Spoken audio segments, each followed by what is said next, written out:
নমস্কার বন্ধুরা, সীমাস কিচেনে আপনাদের সবাইকে স্বাগত। আজকে আমি আপনাদের সঙ্গে শেয়ার করব নর্থ বেঙ্গলের একটা পপুলার ডিশ, সেটা হচ্ছে আচারি করেলার সবজি। এই জন্য 400 গ্রাম করেলাকে ভালো করে ধুয়ে গোল গোল পিস করে কেটে নিয়েছি। নিয়ে একটা পাত্রে রেখে 2 চামচ ভরে নুন ঢেলেছি, লবণটা দিয়ে ভালো করে মিক্স করেছি। করে একটা ঢাকনা লাগিয়ে 1 ঘন্টার জন্য রেখে দিয়েছি।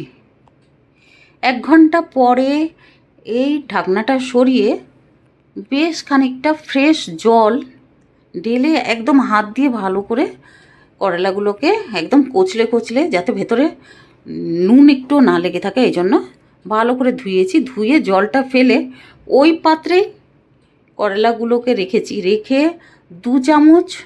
2 টেবিল স্পুন ভরে বেসন, 1 টেবিল স্পুন চালের গুঁড়ো, ছোটো চামচের 1 চামচ হলদি পাউডার, 1 চামচ সল্ট, ছোটো চামচের 1 চামচ, আর 2 টেবিল স্পুন ভরে আচারের তেল দিয়ে ওই স্পুন দিয়েই ভালো করে নাড়িয়েছি, মিক্স করেছি।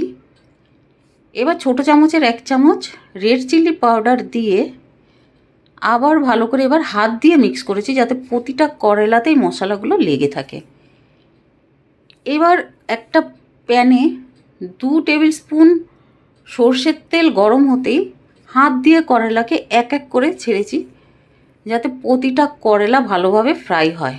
মিডিয়াম ফ্লেমে 7 থেকে 8 মিনিট লেগেছে আমার করলাগুলোকে ফ্রাই করতে। একদম উল্টে পাল্টে ভালো করে ফ্রাই করতে হয়েছে, যাতে প্রতিটা করলা ফ্রাই হয় একদম মিডিয়াম ফ্লেমে। দেখুন, ফ্রাই করতে করতে কালার চেঞ্জ হয়ে গেছে। এবার এইভাবেই এই প্যানের মধ্যেই রেখে দেবো। অন্য একটা প্যান এবার ইউজ করব। অন্য প্যানে এবার 3 টেবিল স্পুন সর্ষের তেল গরম হতেই ছোটো চামচের 1 চামচ জিরা আর 1 চামচ মেথি ডালতে হবে।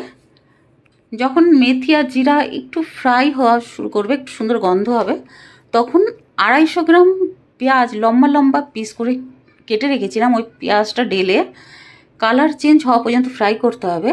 এবার 2 টেবিল স্পুন রসুন পেস্ট, যেটাকে আমি কুটনিতে কুটে নিয়েছিলাম, ওই রসুন পেস্টটাকেও ঢেলে ফ্রাই করতে হবে। ফ্রাই করতে করতে যখন রসুনের কাঁচা গন্ধটা বেরিয়ে যাবে, আর থাকবে না কাঁচা গন্ধটা, তখন এর মধ্যেই আমি দিয়ে দেব ছোটো চামচের 1 চামচ লঙ্কার গুঁড়ো আর 1 চামচ হলুদের গুঁড়ো। মশলার বক্সে যে চামচগুলো থাকে না, ওগুলোতেই। আর ছোটো চামচের 1 চামচ লবণ দিয়ে ভালো করে মিক্স করতে হবে, ফ্রাই করতে হবে। এবার চপড কাঁচা লঙ্কার কুচিও ঢেলে দিয়েছি 2 চামচ। ঢেলে ওটাকেও ভালো করে মিক্স করতে হবে।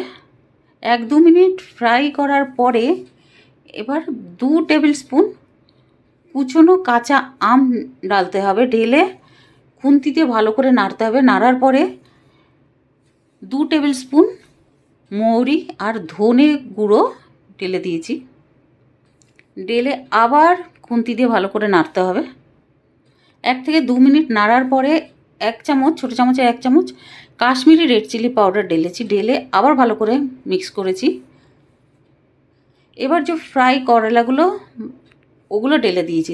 দিয়ে ভালো করে মিক্স করতে হবে খুন্তি দিয়ে ভালো করে, উপর থেকে নিচে পর্যন্ত একদম ভালো করে মিক্স করেছি। করার পরে বেশ কিছুটা ধনে পাতা কুচনো ওটা দিয়ে দিয়েছি। ওটা দিয়েও ভালো করে খুন্তি দিয়ে ভালো করে মিক্স করেছি। করার পরে ঘরে বানানো আচার 2 টেবিল স্পুন দিয়েছি। দিয়ে ভালো করে মিক্স করেছি স্প্যাচুলা দিয়ে। করার পরে বাদ বাকি আরও 1 টেবিল স্পুন আচার ছিল, ওটাকেও দিয়ে দিয়েছি। দিয়ে ভালো করে মিক্স করেছি। একটা হোমমেড আমের আচার ছিল। এবার লিড লাগিয়ে দিয়েছি একদম লো ফ্লেমে 5 মিনিটের জন্য। 5 মিনিট পরে ঢাকনাটা সরিয়ে ভালো করে মিক্স করার পরে 1 চামচ, ছোটো চামচের 1 চামচ গরম মশলা পাউডার, এটা বাইরেরই গরম মশলা, হোমমেড না, ওই গরম মশলা মিলিয়ে এক দুবার ওটাকে নাড়ানোর পরে একটা প্লেটে শিফট করে নিয়েছি। আমাদের টেস্টি আচারি করলা রেডি হয়ে গেছে। সবজিটা কিন্তু খেতে খুবই টেস্টি, একবার অবশ্যই বানিয়ে দেখবেন। এই সবজিটা রুটির সঙ্গে খুবই ভালো লাগে, তাছাড়া ডাল ভাতের সঙ্গে পাশে সাইড ডিশ হিসাবে ভালো লাগে। ভিডিও ভালো লাগলে লাইক ও সাবস্ক্রাইব